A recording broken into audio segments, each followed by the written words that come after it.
अस्सलाम वालेकुम दोस्तों, आज कुछ फंक्शन ही एक आपके साथ शेयर कर रहे हैं। एक दोस्त ने सवाल किया कि हम डी मैक्स का फंक्शन जो सा है वो एम एस एक्सेस में क्यों यूज़ करते हैं और हम इससे क्या क्या काम ले सकते हैं या किस मकसद के लिए यूज़ होता है, तो वो आपके साथ शेयर करने लगे। यहाँ पर एम एस एक्सेस की फाइल्स में सेल परचेज के हवाले से है, तो यहाँ पर एक परचेजिंग का हमने एक रिकॉर्ड्स बनाया हुआ है, टेबल्स है जिसके अंदर हमने जो सा है वो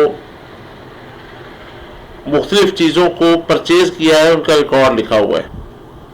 अब इसमें जो हम चीज़ें परचेज कर रहे हैं, हमने दो बेसिक आइटम्स क्यों समझें, एक आइटम कोड 5 है और एक 6 है, मुख्तलिफ लिखी हुई हैं। तो हमें पूछा गया, मतलब हम सेल कर रहे हैं तो हमसे किसी भी एक प्रोडक्ट्स के बारे में पूछा जाता है कि आप हमें उसके बारे में इन्फॉर्म करें कि वो ज़्यादा से ज़्यादा हाई कितने पे सेल हुई है। तो जब आपने इस चीज़ को देखना है तो उसके लिए आप डी मैक्स का फंक्शन जो सा है वो आप इस्तेमाल करेंगे। कैसे करना है वो देखते हैं। यहाँ पर आकर हम एक क्यूरी नई डिज़ाइन कर रहे हैं सिर्फ उस फंक्शंस को देखने के लिए।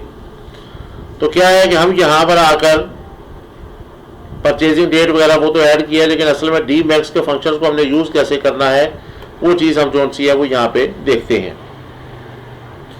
तो यहाँ पर आकर जो सा है वो मैं एक फंक्शन जो सा है वो लिखने लगा हूँ। तो यहाँ पर आकर हमने एक नई फील्ड्स क्रिएट करनी है, तो मैंने यहाँ पे लिख लिया HIGH, कॉलन का साइन लगाएंगे, फिर डी मैक्स का फंक्शन लिखेंगे। फंक्शन जब भी लिखा जाता है उसके बाद ब्रैकेट आनी है। अब इस ब्रैकेट्स के बाद आपने जो पहला काम करना है वो आपने फील्ड नेम लिखना है कि आप किस फील्ड नेम को बेस बनाकर उसमें से ढूंढना चाहते हैं। तो हमने यहाँ पर आकर डी मैक्स के बाद सबसे पहले तो हमने ब्रैकेट स्टार्ट की, फिर हमने इन्वर्टेड कॉमर्स लगाए और इन्वर्टेड कॉमर्स लगाने के बाद हमने फील्ड नेम यहाँ पे लिखा कि हम अमाउंट को देखना चाहते हैं कि अमाउंट हमारे पास कौन सी है वो सबसे हाईएस्ट हम देखना चाहते हैं। फील्ड नेम लिखने के बाद आपने इन्वर्टेड कॉमर्स क्लोज कर दिए, फिर आपने कॉमा लगाया इसे सेपरेट करने के लिए। अब आपने उसके बाद टेबल नेम लिखना है कि आप किस टेबल में से सर्च कर रहे हैं। तो यहाँ पे जो हमारे पास ये टेबल्स है ये परचेजिंग रिकॉर्ड्स का टेबल है, तो हम यहाँ पर आकर इसके सामने इन्वर्टेड कॉमर्स में ही टेबल नेम लिखेंगे।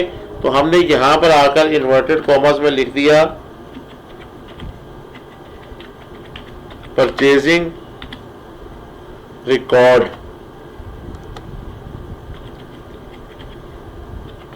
और इन्वर्टेड कॉमर्स क्लोज कर दिए। पहले आ गया फील्ड, फिर आ गया टेबल कि वो फील्ड किस टेबल में से तलाश करें, फिर आपने कॉमा लगाना है और कॉमा लगाने के बाद अब आपने वो फील्ड बतानी है जिसे आप तलाश करना चाहते हैं। तो हम यहाँ पर आकर जो सा है वो आइटम कोड को बेस बनाना चाहते हैं, इन्वर्टेड कॉमर्स लगाए, आइटम कोड यहाँ पे मेंशन किया और फिर इसके बाद हमने is equal to, greater than, less than जो भी है हमने वो लिखा। तो हम यहाँ पर कहते हैं कि आइटम कोड हमारे पास जो सी है वो बराबर होनी चाहिए। किसके बराबर होनी चाहिए, हमने स्पेशल ढूंढना है कोड 5 का रिकॉर्ड्स। तो हमने वो मेंशन किया, इन्वर्टेड कॉमर्स क्लोज किए और डी मैक्स के फंक्शन की ब्रैकेट को आपने क्लोज किया। अब ये फंक्शंस आपने जो सा है वो बेसिकली अपना फाइनल कर लिया है। अब आप क्या करते हैं कि इस क्यूरी को यहाँ से रन करके देखते हैं, तो ये बता रहा है कि आपके पास 23,000 जो सी है वो कोड 5 की हाईएस्ट अमाउंट है।